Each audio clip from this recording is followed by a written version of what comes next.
할렐루야. 느헤미야 10장 13절까지 마지막 부분의 내용을 살펴보도록 하겠습니다. 우리 대학부의 양희 형제님과 함께 하도록 하겠습니다. 반갑습니다. 네. 마지막 부분인 느헤미야 10장 13장까지의 내용의 이해를 돕기 위해 느헤미야 1장부터 느헤미야 9장까지 간략하게 어떤 배경인지 알 수 있을까요? 전도사님? 네.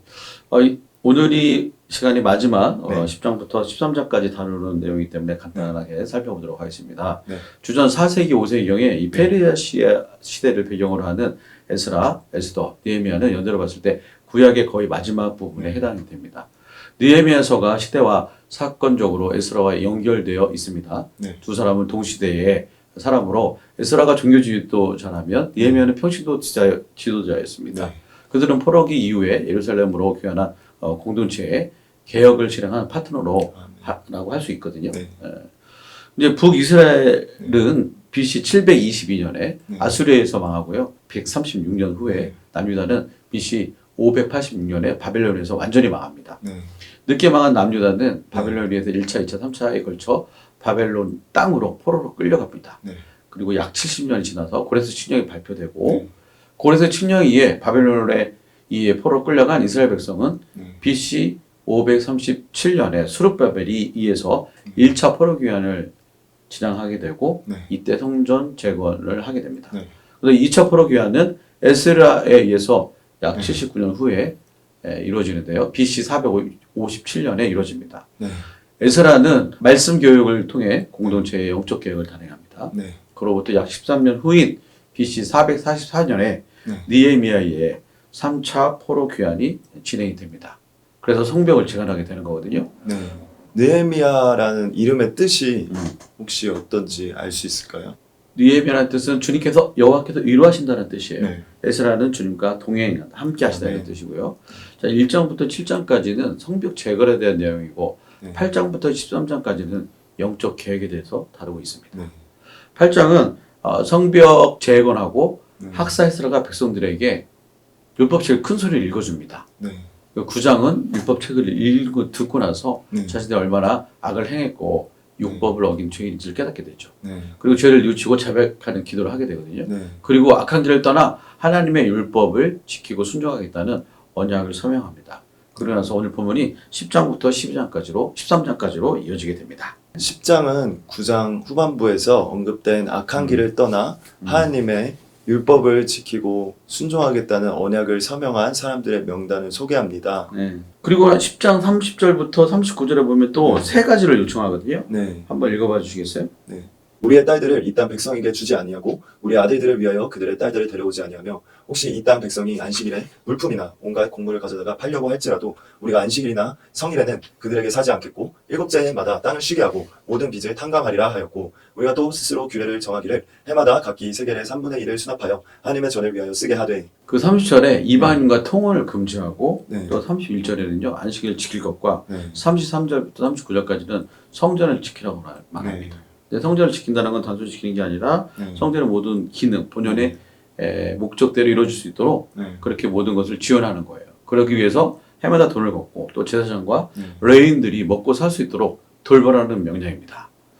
그런데 전도사님, 다소 무리해 보이는 요구가 있는 것 같은데요. 10장 30절에 보면 우리의 딸들을 이방인 백성과 결혼시키지 않고 우리의 아들은 그들의 딸과 결혼시키지 않도록 요구하는데요. 왜 그랬을까요? 국제 결혼을 반대하신 건가요? 오늘날도 많이 국제 결혼이 일어나고 있는데 그렇죠? 이 당시는 좀 달랐습니다. 이방인들과의 결혼은 단순한 어떤 결혼 문제, 단순한 문제가 아니었어요. 이방인들과의 결혼할 때 그들이 섬기고 있는 신들도 함께 가져왔기 때문에 자연스럽게 우상 숭배를 하게 되었어요. 주로 풍요와 다산으로 상징되는 그 바알과 아세라 신이 대표적이죠. 신명기 7장 3절에 보면은 또 이렇게 기록되어 있습니다. 한번 읽어보시겠어요? 또 그들과 혼인하지도 말지니 내 딸을 그들의 아들에게 주지 말 것이요 그들의 딸도 내 며느리로 삼지 말 것은 그들과 혼인관계를 맺어줘도 안 됩니다. 당신들 딸을 그들의 아들과 결혼시키지 말고 당신들 아들을 그들의 딸과 결혼시키지도 마십시오. 그 이방인들의 눈에는요, 그 이방인 배우자들 눈에는 하나님을 떠나게 안 보이는 그 하나님을 떠나게 만들었어요. 눈에 보이는 게 중요했기 때문에 당장 눈에 보이는 바알과 아세라 신들을 섬기도록 했죠. 눈에 보이지 않는 하나님보다 네. 단순한 결혼의 차원이 아니라 이방인과의 그 통혼 결혼을 통해서 우상에 빠지겠기 때문에 철저하게 금했던 것이죠. 아멘. 네. 11장은 예루살렘에 거주한 각 지파의 자손을 소개합니다. 왜 소개했을까요? 그게 뭐 그렇게 중요했나요? 전도사님? 네. 별로 중요한 것 같지 않죠. 네. 근데 예루살렘 성벽은 50일 만에 완공이 되었거든요. 네. 근데 이제 누가 살아야만 되는 상황인 거예요, 이제는. 그런데 그렇게 쉽지 않았습니다. 네. 예루살렘이 진정한 예루살렘이 되기 위해서는 거절하는 사람이 있어야 되는데 네. 예루살렘이 이제 겨우 성벽만 네. 세워진 상태였거든요. 아, 네. 그죠? 근데 느헤미야는 7장 4절에 보면 또 이렇게 기록되어 있어요. 어떻게 돼 있죠? 그 성읍은 광대하고 그 주민은 적으며 가옥은 미처 건축하지 못하였음이니라. 네. 그러니까 사람 살기에 적합하지 않았던 곳이라는 거예요. 네. 사람도 없고 건축할 만한 그 살집도 거의 없는 상황에서 이렇게 열악한 상황 가운데서 자원한 사람이 거의 없었다는 겁니다. 네. 느헤미야 11장 1절부터 2절을 또 한번 읽어보겠습니다. 네. 백성의 지도자들은 예루살렘에 거주하였고 그 남은 백성은 제비 뽑아 10분의 1은 거룩한 성 예루살렘에서 거주하게 하고 그 10분의 9는 다른 성읍에 거주하게 하였으며 예루살렘에 거주하기를 자원하는 모든 자를 위하여 백성들이 복을 빌었느니라. 네. 그러니까 백성들의 지도자들은 죄하고 네. 처음에는 제비를 뽑았어요. 네. 백성의 지도자들은 그래도 그나마 살기로 결단했던 것 같아요. 네. 근데 만약에 예루살렘에 지원한 사람이 있으면 네. 다른 사람들이 그 사람을 축복해 줬어요. 네. 아니 본인이 원하면 본인이 가면 되는데 다른 사람이 갈 때 막 축복해 주는 거예요. 그러니까 약간 좋은 축복의 느낌이 아니라 그래 가서 잘 살아. 난 안 산다. 난 안 갈게. 뭐 이런 묘한 느낌이었던 것 같아요. 네. 그래서 백성들의 어떤 지도자들과 네. 또 이 제비 뽑힌 10분의 1의 사람들, 이 사람들이 예루살렘에 거주하게 됩니다. 네. 그래서 이 사람들이 명단과 이름은 되게 굉장히 귀한 거였고 네. 그걸 기록할 만한 가치가 있었던 거예요. 네. 네. 그렇다면 13장 6절에서 7절에 느헤미야가 12년 동안 성벽을 재건하고 예루살렘을 떠나 아닥사스다 왕에게 나갔다가 며칠 후에 왕에게 말미를 청하고 예루살렘에 이르렀을 때 이스라엘 백성이 많은 죄악을 저지른 것을 발견하게 됩니다. 이때 느헤미야의 마음이 정말 찢어졌을 것 같아요. 전도사님. 맞아요.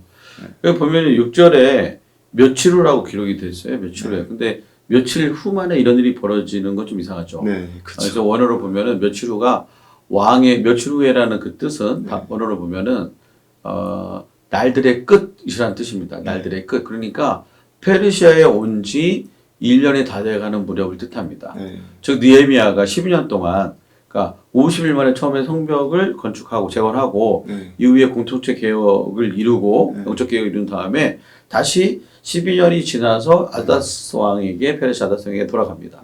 그러고 나서 1년이 다 될 쯤 무렵에 요 시점을 얘기하는 거예요.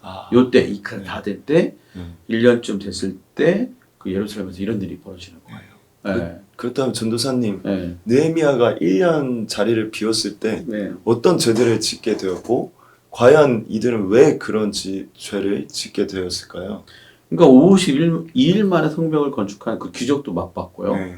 또 12년 동안 율법을 가르쳤으니까 네. 영적 개혁도 어느 정도 이루어졌는데 네. 도대체 뭐가 문제였길래 과연 1년 만에 이렇게 돌변할 수가 있을까? 네. 1년 안에 네. 6장 7절부터 해가지고 우리 한번 말씀을 읽어보도록 하겠습니다.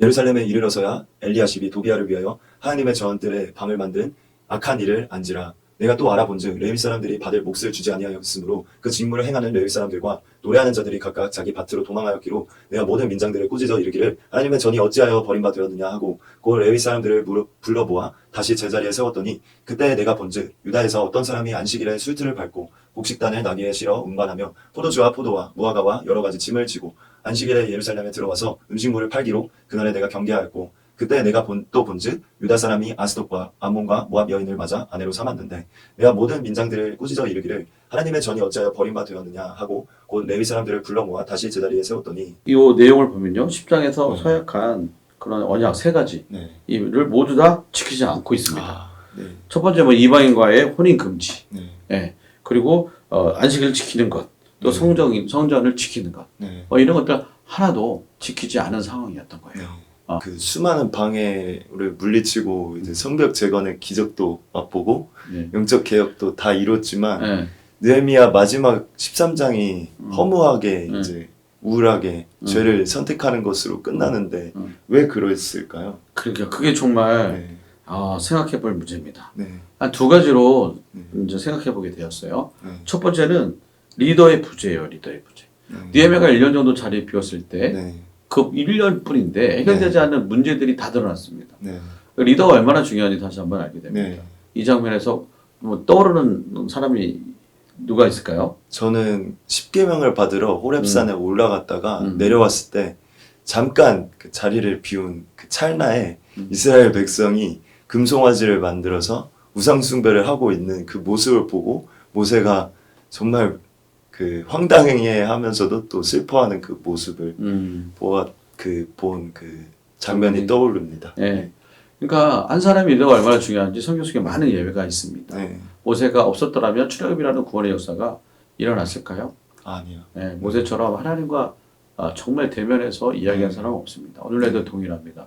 한 사람 리더가 누구냐에 따라서 나라와 회사 또는 교회와 모든 흥망성쇠가 결정되는 것입니다. 아멘. 최근 뉴스에 나온 아프간 대통령 소식을 참 마음을 아프게 했어요. 네. 혹시 알고 계신가요? 네. 네. 아프간 대통령이 혼자만 살려고 나라를 버리고 혼자 많은 돈다발을 들고 탈출했다는 뉴스였던 것 같습니다. 네. 그러니까 한국도 내년이 대선입니다. 네. 그래서 우리는 내년 대선을 위해서 기도해야 돼요. 아멘. 자신이 속한 나라 그리고 회사 그다음에 교회의 탑 리더십 또 네. 중간 리더십 네. 또 셀 리더를 위해서 기도해야 합니다. 아멘.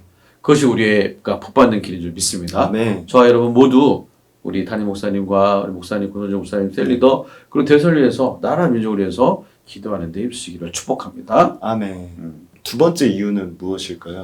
두 번째로 뽑은 이유는 네. 겉으로는 성벽이 재건된 것처럼 보였지만 사실 내면은 아니었기 때문이 그래요. 네. 내면하고는 상관이 없었어요. 엘리야십 제사장은 12장에 네. 1차 포로기한 제사장 명단에 기록이 돼 있어요. 네. 그리고 성전 봉헌식에도 참석을 했습니다. 네. 근데 그러나 느헤미야가 자리를 비운 사이 28절에 보면은 엘리야십이 그의 손자인 하나를 성벽 재건한 그 산발랏의 사위로 혼인을 시켜요.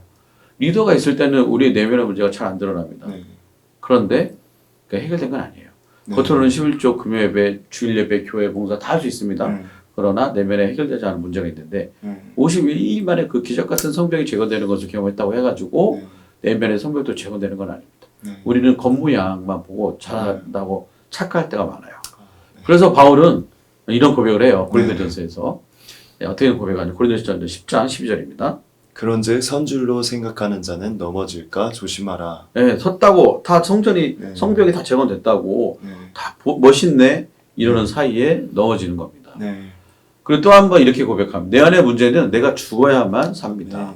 해결됩니다. 네. 오직 내 안에 주님만 사시도록 해야 되거든요. 아멘. 그래서 바울은 또 고린도전서에서 이렇게 또 고백합니다.